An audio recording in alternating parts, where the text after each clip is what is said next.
So thankful that Coach Brian Kelly will join us today to talk about year 3 now with the LSU Tigers. And Coach, really, I mean, the first 2.5 years have been unlike any other that I can think of. I know LSU and the SEC is always nuts, but this has been crazy. I mean, an SEC West title in year 1, a Heisman winner in year 2, changing a complete defensive coaching roster. I mean, there's been a lot on your plate that you're tackling here in a short amount of time. Oh, you forgot about the NIL and the transfer portal and all the other things that are changing in terms of conferences and the addition of Texas and Oklahoma. I mean, there's the landscape of college football has forced us to change so many things as well, but we're staying ahead of it. And the most important thing here is, putting our football program in a position to graduate our players and to play for championships. That's what the goal has been from day one, and I think we're on track for that and continue to move towards that end. And that's why it's exciting going into year 3. You talked about all the different changes that come into college football, but the thing that I think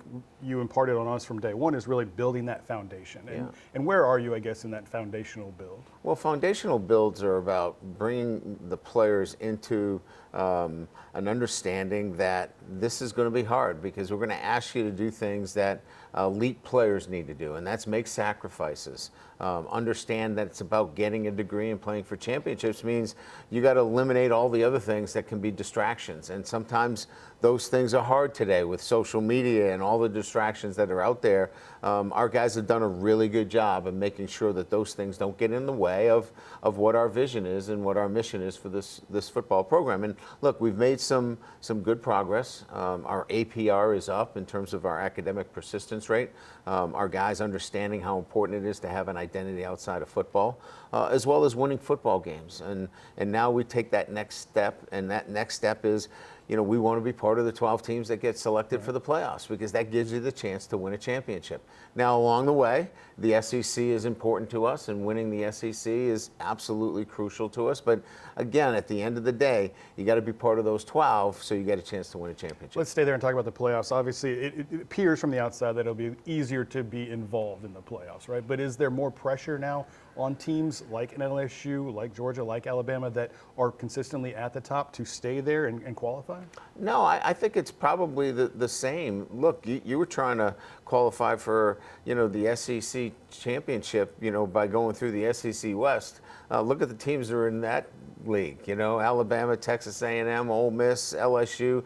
That's pressure enough. So I don't think it enhances the pressure. I think it puts it in perspective that playing in the SEC each and every week is exciting, but yet a challenge like none other. And so I just think it puts you in a position now that if you do the things necessary within the SEC framework, you're going to be rewarded with an opportunity to play for a national championship. And to some degree, there's some of that already existing. Like you said, if you qualify for the SEC championship game, that's a quarterfinal game, it felt like anyway, right? Absolutely. And I think now you get that opportunity where you can talk to your kids about, look, the SEC championship game really is another entry-level game going into the playoffs. Let's talk about expansion in the conference. Oklahoma rolls on the schedule this year. Texas rolls into the league. What are your thoughts on really the rich getting richer and the schedule getting tougher? Well, clearly both of these programs are the blue belly programs, and we did that for a reason. Obviously, Coach Sankey knew that these programs would attract the kind of attention necessary for us to be considered, the elite league. And certainly the Big Ten's done a great job of expansion and bringing in, the teams that they have brought in. But now you probably have 2 conferences in the Big Ten and the SEC that have separated themselves from everybody else.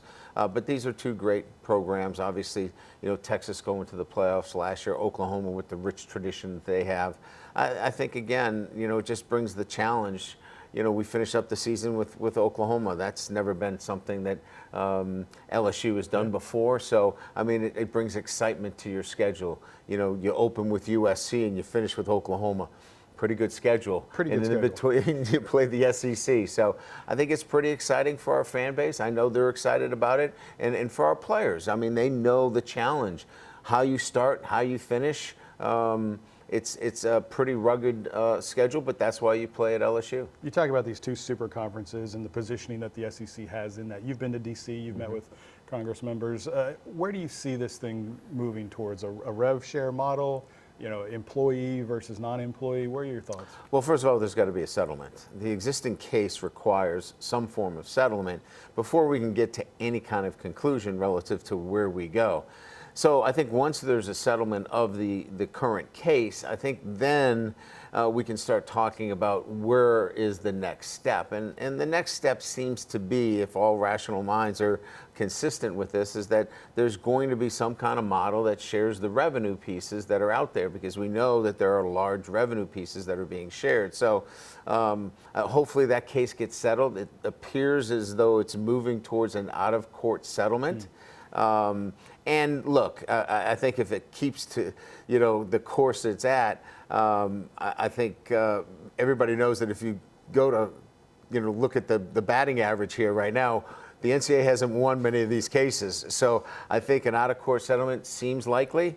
And if that happens, I think we see some kind of movement towards a settlement here pretty soon. And then I think we can start looking at, okay, where now the rules come back to play. And that is, for coaches, that's what we need. Because right now we operate with no rules. Right. And that's where this becomes very difficult. The guidelines that you'd like to operate with, yes, and then hold everyone else to. That's kind of the conversation. Yeah, and I think if there's a level playing field, sure, with rules and regulations, and this is what you can and can't do, I think everybody will be fine with that. We can operate. But when there is just simply no regulation at all and unrestricted, right, it's not something sustainable. I think everybody knows that. So that's why we're hoping for a quick resolution here to an out-of-court settlement that gets the case that is pending now with NIL completed, and then we can start moving forward. Let's talk about NIL. LSU, I feel like, is better positioned now probably than they have been ever, yeah, in that realm. Do you feel like what you guys are doing right now is competitive with the rest of the country, and that you're kind of where you need to be? Absolutely. I think we have a really good model. Well, look, at the end of the day, our guys know that, we're going to take care of our roster first. We're going to recruit seniors in high school as the base of our program. We want to certainly engage our players, build relationships, develop our players here. That's going to allow us to retain them, watch them have success like we've seen, obviously, this past year with 3 number ones. And look, that's going to be a very doable NIL situation. We're not going out and just acquiring free agents. We don't need to do that here at LSU. Right. We're uniquely positioned with such a great state that has high school football that allows us to develop our players here and then retain them with great NIL opportunities, which we have. So we have the infrastructure, we have in place an NIL opportunity for our players, and we'll keep building on that. So do we have the coffers that maybe some of the other schools do?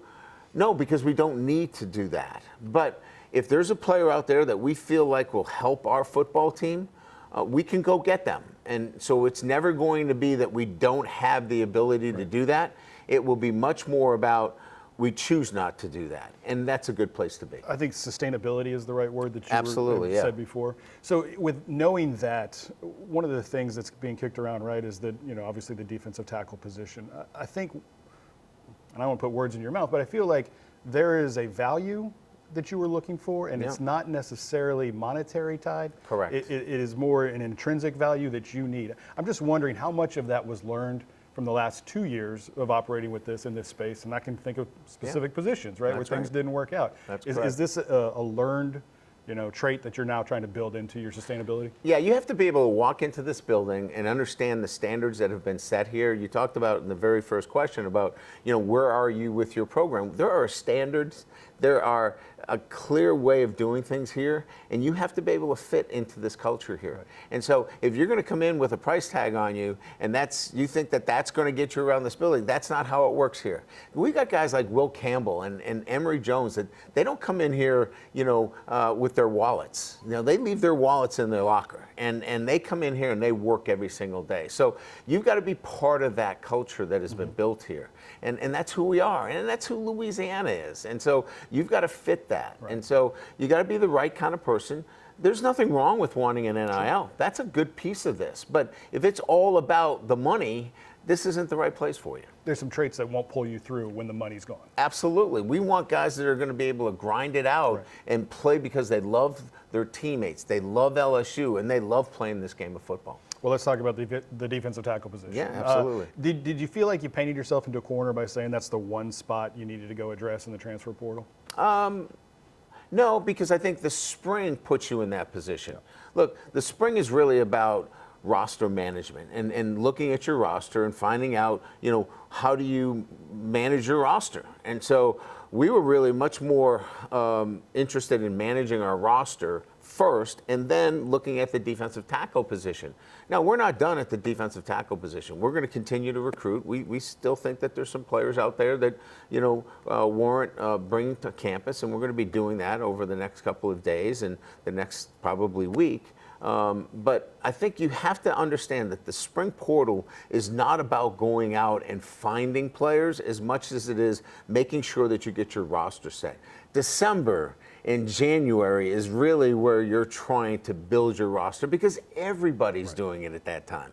So everybody's got an eye towards a particular player. If you're looking for a particular guy in March and April, you better get the Brinks truck rolled up to the building. I do feel like it's the classic NFL running back late in training camp where he's going to sit it out until the last minute and take the best offer he can. No doubt. There's a lot of similarities to that. Gotcha. So that's what you get. So we made it clear that we were open for business when it came to defensive tackles, but we weren't open for business when it came to you just name your number and LSU's going to take you. Extortion. You don't have to say it, I'll say it. Let's talk about the thing to me that I think most college football coaches are going to need to be well versed in is retention. Yeah. I mean, we've seen it. How have you had to pivot really to focus on that aspect of college football now? Because it's not necessarily X's and O's anymore. It is about that relationship building and the what can you do long term for these players. Well, I think again the proof is in the Jaden Daniels and the Malik Neighbors and the Brian Thomases. The grass isn't always greener somewhere else. Look at retention as a way of how did I develop in the program in which I was in. Did I move from one year to the next and see progress and development? I think we can say that with Malik Neighbors. I can see that with Brian Thomas. I can see that with Jaden Daniels. I can see that with Mason Smith who went in the second round. I can see that, he didn't play at all, Mason. He was injured and he comes back the next year, he goes in the second round. You can see that in a number of our players. And I think that that's important, as well as they want to come to this building, and you've got to build an environment where the guys want to be here, and that's engaging them and building relationships with them. So, the grass isn't always greener somewhere else. You've got to build an opportunity where the grass is green where they stand, and I think that that's important today in college football. Let's kind of stay there and talk about the team itself. When you talk about that development, I can think of 3 coaches, 3 rooms right now that have just shown tremendous strides. Cortez Hankton, the job that he's done in the receiver room. Yes. Brad Davis, the job that he's done yes. with the offensive line. And Frank Wilson, being able to cultivate running back after running back throughout his tenure here at LSU, not just with you. I mean, is that as important to find the right guys and figure out the staff that's going to help you because you can't be in every room, you can't be with every player. Right. Is that trust the most important thing for you? Absolutely, no doubt. Look, even with the turnover that we had at the defensive tackle position, unfortunately, we lose Jamar Cain, then we come back and Coach Lindsey gets sick, and then we have, really no defensive line coach per se. And we turn out 3 defensive tackles, into the NFL draft. And even with that hole there, we were still able, to develop defensive linemen. And I think that says so much about what we're doing in this building that I think you have to understand this is about player development. So all the coaches that are hired have to understand that when they come here, this is about relationships and developing your players on a day-to-day basis. Now, we have an incredible staff here. We have, Marucci in sports science. We have, Owen in our sports medicine. We have Jake Flint in our obviously strength and conditioning. Dr. Selking in mental performance. All of these people touch our players on a day-to-day basis, and that all goes, to our development. Let's talk about the offensive development then. Cortez, the job that he's done now with a consistency, a track record, I guess. Any reason to think that Chris Hilton or Kyron Lacey won't be the next in that great line? No, none. And based upon what I saw in the spring, I think we all felt like that next step is inevitable. Now, look, the consistency of performance is based upon staying healthy, doing the right things. Part of it's on them, right. and it's always going to be partly on them to do the things necessary. But they have shown the maturity and the understanding that they have to take those steps this June and July, which I expect them to do that. And if they do that, I think Cortez will continue to develop them to get them to be, the next step of great players that we've had at that position. Moving to the tight end room, I feel like you've supplemented now, and Mason Taylor doesn't have to be the guy. Yeah. There's enough guys around him. Does that expand his role? Do you really look for a big year from Mason? We have to do a really good job this year of getting him the football, not in the intermediates, but we got to push the ball down the field to him as well. He is a capable player down the field, more than capable. He's an outstanding player that can push the ball down the field for us. So we've got to get some big plays to him down the field. I think that was, one of the things that we didn't touch upon enough in the spring, and I talked to Coach Sloan about that, is that we need to enhance the passing game for him and push the ball down the field. He's a great matchup against any safety or any linebacker, and that's something that we'll look to improve in preseason camp. And the youngster Kamorian Pimpton's a great target as well. A little different game, obviously. Little different game, and it's one that's growing in terms of the inline and the blocking and the assignments. We know that Mac McWhite can really handle himself at the line of scrimmage, but getting Pimpton involved, we got Trades Green coming in, another big athletic target. So we certainly have those guys that can do some things early on, maybe some matchups in the red zone, but we've really got to get Mason the ball down the field. I think 3 first-rounders going, from skill position is awesome, but I would think any head coach would really love the idea of 2 first-rounders going from the offensive line, because that speaks to probably the overall team success. Well, when we got here, as you know, the narrative was the offensive line was nowhere near where it needed to be in the SEC, and that was true. I felt like that was the biggest hindrance to success, long-term success, and I think we addressed it immediately, and we played 2 true freshmen, and look where they've gone. And I think that the work that Brad's done there, and I think that the work that these kids have done in terms of just preparing themselves mentally, for the grind of playing in the SEC, has been extraordinary, and I'm so excited for both of them in terms of where they've come. But you've got guys like Garrett Dellinger who have really improved from week to week, Miles Frazier, and now we get a chance to start a young guy at the center position, and should be fun, because the nice part about it is that these guys have worked together. Right. And other than the center, I think this is going to be a group that really understands how to work together as a group. But there's also that sustainability that we talked about of kind of passing the baton to the next generation as you're not replacing the entire units at once. No, and I think that's important to understand, is that even the guys that are behind them in the Bordelons, right. They're going to obviously be able to step in next year if there is an injury and have enough seasoning that they're not going to miss a beat. So I think we're in a really good position with the depth as well, and we're recruiting really well, where we've got some young players that really look the part, that are going to be able to certainly give us the kind of depth necessary. Yeah, I want to talk about that 2025 team in a moment, but we'll stay there. Just finish with Garrett.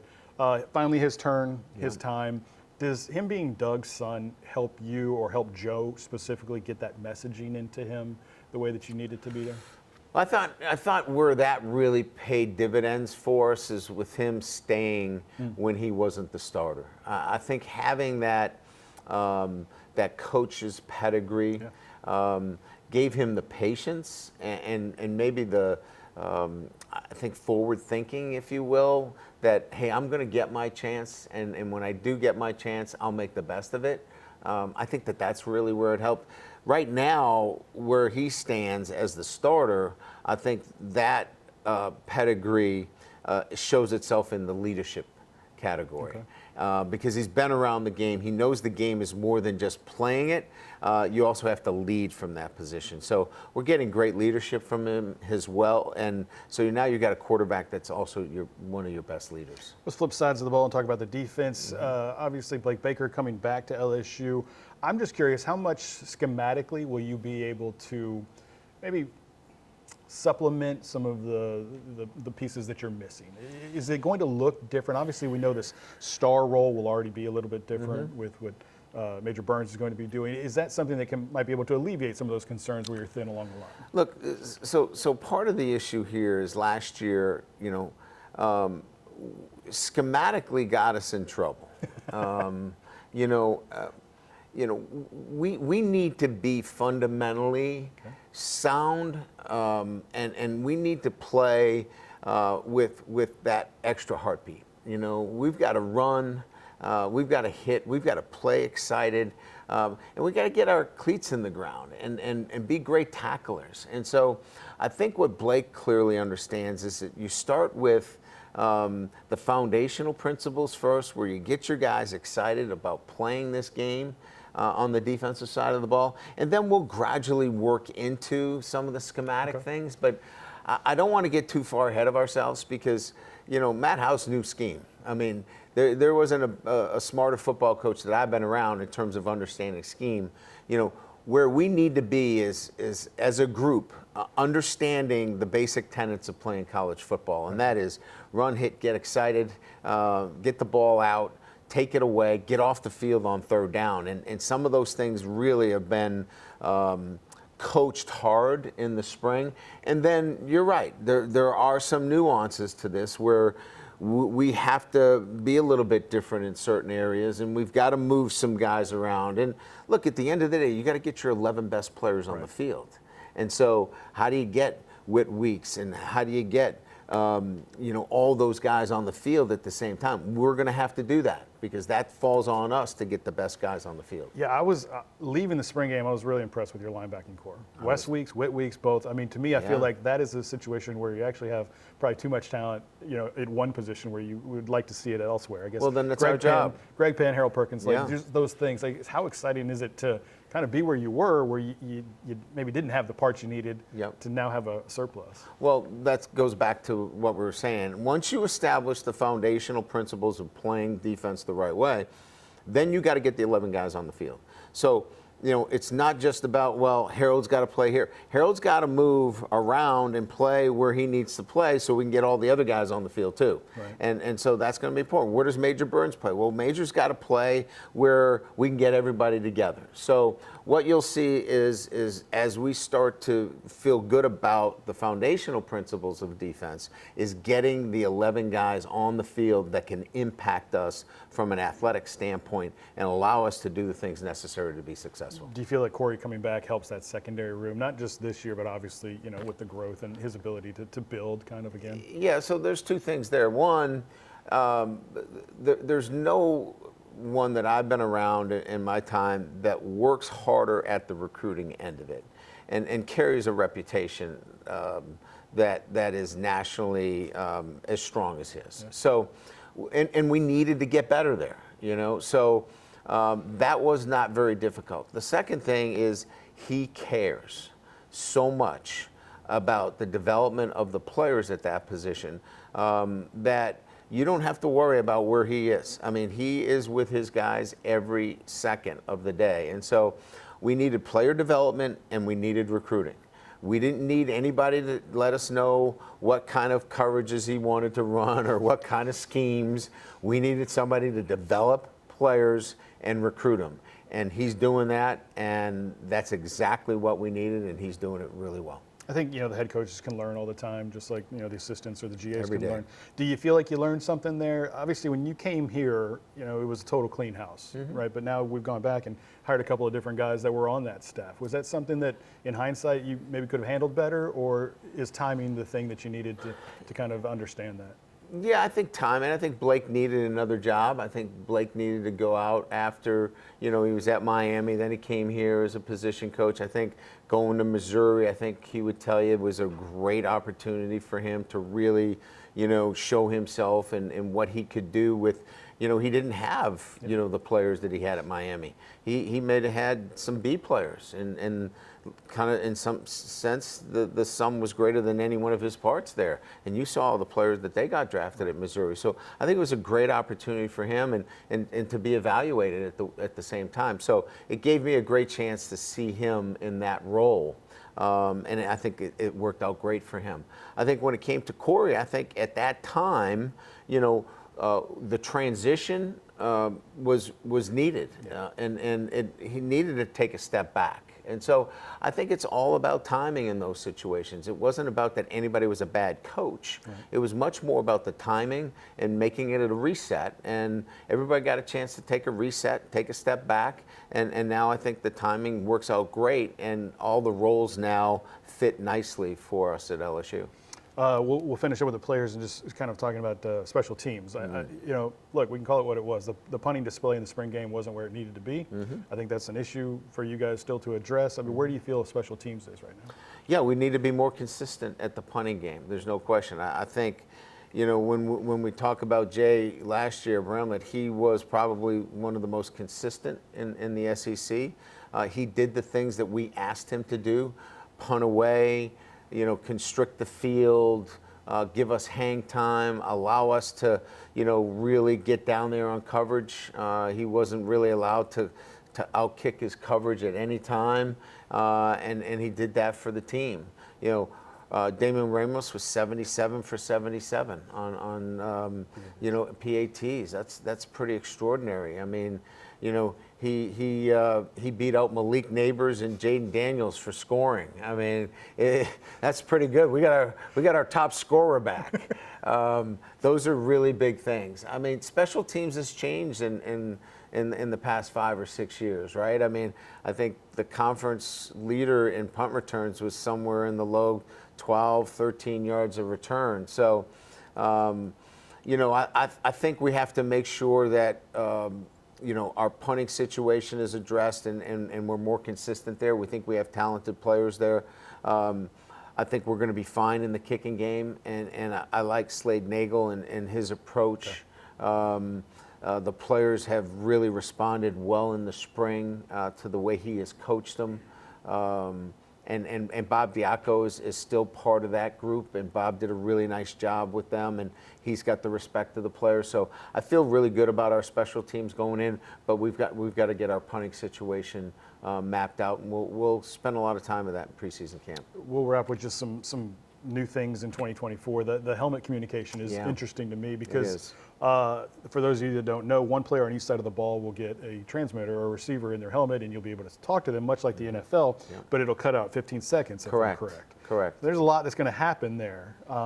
Most people think that it'll be an advantage for the offense. Yes, it will be. I'm curious how does the defense react? Mm-hmm. Because it's going to be cat and mouse to me, I think, for those final 15 seconds before the ball snapped. Or do you expect offenses to really, how are you seeing this play out, I guess? Well, I think you can look at it a couple of ways. First of all, from an offensive standpoint, I think that there's an advantage there because you can change the tempo in which you play, and you can get, if you get to the line of scrimmage quickly, you really can do some communication talk with your quarterbacks. You have a time to, hey, get your eyes on the safety. Don't forget about the 3 technique. If there's a 3 technique to the field, that's 92% pressure from the field. So there are some things that you can do there. From a defensive standpoint, you have to make sure whoever gets that green dot, he's got to be on the field all the time. You start pulling him out, you got another guy coming in, how does that communication work? And again, does he communicate the information that he gets from a full huddle? Right.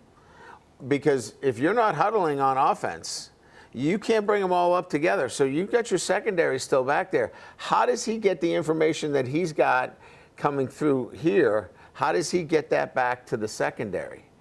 Because the first time he gives a signal to them, game over. Everybody's got the signals, right? Because he's not going to have an elaborate set of. It's not going to be like the sideline signals. Once he does cover 2, everybody's going to get cover 2. Right. So there's some things to be worked out there. How that's going to work. I don't know that you're going to get the same kind of advantages on defense as you're going to have on offense. How much have you practiced this? I know I think you had iPads. Yes, and I think that's going to be useful. I think where you can get into a problem is that if you start teaching off of that on the sideline. I think what I've made as a mandate for our coaches is only show them something that happened that you didn't coach during the week. Really? If something shows up that you have not seen and they have not seen it, you can show it to them. Other than that, coach them like you have coached them during the whole week. Because you start throwing things on the sideline for the first time or every time that you put up an iPad, you're going to slow these kids down. Let them play. Let them play fast. During the week is teaching time. That's when you watch film. You don't watch film on the sideline unless it's something that you have to show them. And that's how we've operated. Good deal. Let's talk about this 2025 class, and I know that you can't get into too many specifics, but you guys are really building some tremendous momentum, right? And just the idea that you want to win always, but there's also maybe a little bit longer term vision that's here and in play. No, there's no doubt. I mean, if you look at the 25 class, certainly you can tell one thing, and that is there is a strong emphasis in the state of Louisiana. If you look at the 26 class, the 26 class has some of the top players in the country from the state of Louisiana. This 24 class had a strong emphasis in Louisiana. So this is about protecting the state and making sure that our presence is felt and that you can't come in here and take the blue chip players from LSU as the flagship school. So I think that that's the overriding theme more than anything else is that we're going to make it really difficult for a young man that if he wants to play at LSU and we deem that you are a player that fits here, we're going to make sure we recruit the heck out of you. Yeah. How have you been able to really get that brand expanded? Because as you said, the South traditionally has some of the most elite players, and you don't have to go very far. You can roll right down the road. I saw some 5 and 6, 7-year-olds running the levee, getting ready for their football season. So we see how that kind of builds as a culture, but the brand also has exploded to a large degree with just the superstar presences that we had in all the sports here at LSU. How has that helped you guys out on the trail? No doubt. I mean, I don't think it's just football. I think it's our baseball national championship, our women's national championship. I think gymnastics. I think the university in its whole, in terms of the national branding of LSU is really at its peak right now, and people see that and recognize how important that brand is. For us, being in all the high schools, being at the camps and clinics, being open to these camps and clinics that we'll have. We'll start on May 30th with our kids camps. Getting the young kids here on campus as much as we can and having the doors open. I think being the ambassador, being the flagship school for the state of Louisiana is important, and we rally to that.